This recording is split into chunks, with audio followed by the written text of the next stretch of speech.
आज हम लोग अध्ययन करने वाले हैं हिंदी की दुनिया नामक टॉपिक। वर्णों के व्यवस्थित क्रम को कहते हैं वर्णमाला।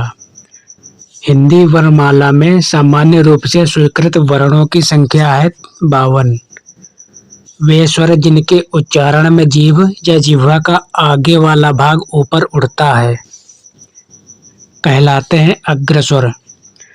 अग्रस्वर हैं छोटी बड़ी ए ऐ। वे स्वर जिनके उच्चारण में जीभ का बीच वाला भाग ऊपर उठता है कहलाते हैं मध्य स्वर या केंद्रीय स्वर। मध्य स्वर या केंद्रीय स्वर है केवल आ। वे स्वर जिनके उच्चारण में जीभ का पिछला भाग ऊपर उठता है कहलाते हैं पक्ष स्वर। पक्ष स्वर है बड़ा छुटऊ बड़ऊ ओ औ। वे स्वर जिनके उच्चारण करते समय ओष्ठ का आकार गोल न होकर ऊपर नीचे फैल जाता है कहलाते हैं आवृतमुखी या आवृत्ताकार स्वर। आवृतमुखी या आवृत्ताकार स्वर है छोटा बड़ा छोटी बड़ी ए ऐ। ऐसे स्वर जिनका उच्चारण करने पर ओष्ठ का आकार गोल हो जाता है कहलाते हैं वृत्तमुखी या वृत्ताकार स्वर। वृत्तमुखी या वृत्ताकार स्वर है छुटऊ बड़ऊ ओ औ तथा आगत स्वर आ। वे स्वर जिनके उच्चारण के समय मुख सबसे कम खुलता है कहलाते हैं संवृत स्वर। संवृत स्वर है छोटी बड़ी छुटऊ बड़ऊ। वे स्वर जिनके उच्चारण के समय मुख संवृत स्वरों के उच्चारण से थोड़ा अधिक खुलता है कहलाते हैं अर्ध संवृत स्वर। वे स्वर जिनके उच्चारण के समय मुख विवृत स्वर के उच्चारण से थोड़ा कम खुलता है कहलाते हैं अर्ध विवृत स्वर। अर्ध संवृत स्वर है ए ओ। वे स्वर जिनके उच्चारण के समय मुख सर्वाधिक खुलता है कहलाते हैं विवृत स्वर। विवृत स्वर है केवल आ। बहुमात्रिक या त्रिमात्रिक स्वर को कहते हैं प्लुत स्वर। हिंदी के प्राचीन नाटकों में इसका प्रयोग मिलता है। परीक्षा उपयोगी महत्वपूर्ण तथ्य। कंठे स्वर है छोटा और बड़ा। कंठोष्ठय स्वर है ओ औ। ओष्ठ्य स्वर है छुटऊ बड़ऊ। तालव्य स्वर है छोटी बड़ी। मूर्धा या मूर्धन्य स्वर है ऋ। कंठ तालव्य स्वर है ए ऐ। अंग तथा अह माने जाते हैं अयोगवाह। अनुस्वार तथा विसर्ग अयोगवाह कहलाते हैं। प्रायः सभी स्वर होते हैं सघोष या घोष तथा अल्प प्राण। हिंदी वर्णमाला में स्वरों की संख्या कुल है 11। अर्धविवृत स्वर है ए औ तथा आगत स्वर आ। एक मात्रिक स्वर है छोटी बड़ी छुटऊ। इन्हें हर्ष स्वर या लघु स्वर भी कहते हैं। मूल स्वर है छोटी बड़ी छुटऊ तथा ऋ।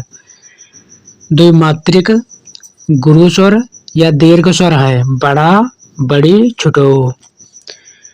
स्वरों की सहायता से उच्चारित होने वाले या बोले जाने वाले वर्ण को कहते हैं व्यंजन।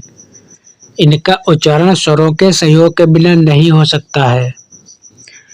हिंदी वर्णमाला में मूल व्यंजनों की संख्या है 33। मूल व्यंजन है स्पर्श व्यंजन अंतस्थ व्यंजन तथा ऊष्मा व्यंजन। कंठ ताल मूर्धा दंत तथा ओष्ठ के स्पर्श से उच्चारित व्यंजन को कहते हैं स्पर्श व्यंजन या वर्गीय व्यंजन। स्पर्श या वर्गीय व्यंजनों के कुल वर्ग तथा कुल संख्या है 5 तथा 25 का से पारा वर्ग तक। जिन वर्णों का उच्चारण स्वरों और व्यंजनों के बीच होता है उन्हें कहते हैं अंतस्थ व्यंजन। अंतस्थ व्यंजनों की संख्या है 4 या रा ला वा। जिन व्यंजन वर्णों के उच्चारण में वायु मुख के किसी विशेष स्थान पर घर्षण से प्राप्त ऊष्मा द्वारा उत्पन्न हो उन्हें कहते हैं ऊष्म व्यंजन। ऊष्म व्यंजनों की कुल संख्या है 4 सा खा सा हा। दो व्यंजनों से मिलकर बने नए व्यंजन को कहते हैं संयुक्त व्यंजन। हिंदी वर्णमाला में संयुक्त व्यंजनों की संख्या है 4 छात्र ज्ञा स्रा। छ, त्र, ज्ञ तथा स्रा व्यंजन संयुक्त बने हैं। क्रमशः छ बना है का प्लस सा से, त्र बना है ता प्लस रा से, ज्ञ बना है जा प्लस यहाँ से तथा स्रा बना है सा प्लस रा से। जिन व्यंजनों के उच्चारण में जीभ ऊपर उठकर मूर्धा को स्पर्श करके तुरंत नीचे आ जाए उन्हें कहते हैं उत्क्षिप्त व्यंजन या द्विगुण व्यंजन। हिंदी वर्णमाला में उत्क्षिप्त या द्विगुण व्यंजन है ड़ा तथा ढ़ा।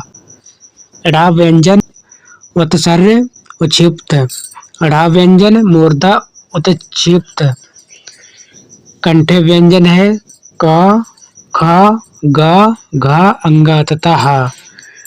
तालव्य व्यंजन है च, छ, ज, झ, या तथा स एवं या।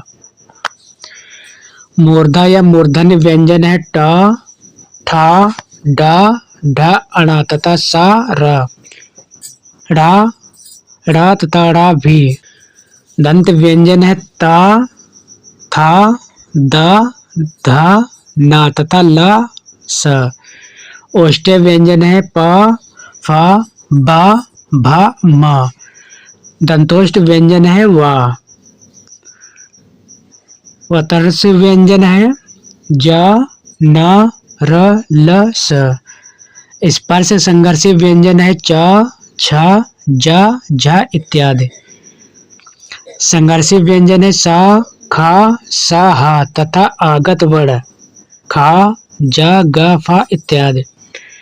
नासिक व्यंजन है अंगा, या, ड़ा, न, म। पार्श्विक व्यंजन है ला। लुंठित व्यंजन है रा। अघोष व्यंजन है का, खा, चा, छा, टा, ठा, ता, था, पा, फा, सा, खा, सा। घोष या सघोष व्यंजन है गा, घा, अंगा, जा, झा, या, डा। ढा, अड़ा, दा, धा, ना, बा, भा, मा, या, रा, ला, व, हा। अल्प प्राण व्यंजन है का, गा, अंगा, चा, जा, या, टा, ड, अड़ा, ता, दा, ना, पा, बा, मा एवं या, रा, ला, व। महाप्राण व्यंजन है खा, घा, छा, झा, ठा, ढा, था, धा, फा, भा तथा सा, खा, सा, हा। परीक्षा उपयोगी महत्वपूर्ण तथ्य। ऋ वर्ण बना है रा तथा ई से। ऋ का मात्रात्मक चिन्ह है कृपा, पृष्ठ इत्यादि शब्दों में। ऋ वर्ण वर्णमाला में ओ तथा ए के मध्य आता है। ऋण वर्ण का प्रयोग होता है तत्सम शब्दों में। रा वर्ण की विशेषताएं। यह अल्प प्राण तथा सघोष या घोष वर्ण है। यह लुंठित एवं अंतस्थ व्यंजन है। यह वत्सर्ग व्यंजन एवं अशक्त व्यंजन है। रा के प्रचलित रूप 3 है। प्रकार। धर्म, ये रा नीचे लगता है धर्म में, ऊपर रा। राष्ट्र। श्रा वर्ण की विशेषताएं। यह सा प्लस रा से मिलकर बना हुआ संयुक्त व्यंजन है। इसका प्रयोग प्रायः तत्सम शब्दों में होता है। हिंदी शब्दकोश में इसका क्रम सा वर्ण के बाद आता है। बा वर्ण की विशेषताएं। यह ओष्ठ वर्ण है। यह अल्प प्राण तथा स्पर्श वर्ण है। यह घोष वर्ण है। हा वर्ण की प्रमुख विशेषताएं। यह निरनुनासिक सघोष व्यंजन है। यह महाप्राण तथा ओष्म व्यंजन है। यह कंठे व्यंजन है। भा व्यंजन है। स्पर्श व्यंजन, ओष्ठ्य व्यंजन, महाप्राण व्यंजन तथा घोष व्यंजन। था वर्ण है दंते महाप्राण, अघोष तथा स्पर्श वर्ण या व्यंजन। एक वर्ण या व्यंजन का अपने ही वर्ण या व्यंजन के साथ पुनः आना कहलाता है। व्यंजन द्वित व्यंजन, युग्मक ध्वनियां जैसे सज्जन, कच्चा इत्यादि। अघोष व्यंजन होते हैं स्पर्श व्यंजन वर्ग के प्रथम तथा द्वितीय वर्ण एवं सा, ख, स।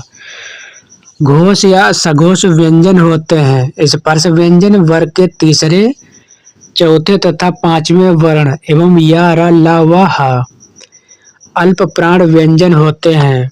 स्पर्श व्यंजन वर्ग का पहला, तीसरा, पांचवा वर्ण एवं या र ला व महाप्राण व्यंजन होते हैं। स्पर्श व्यंजन वर्ग का दूसरा, चौथा वर्ण तथा सा, खा, सा, हा।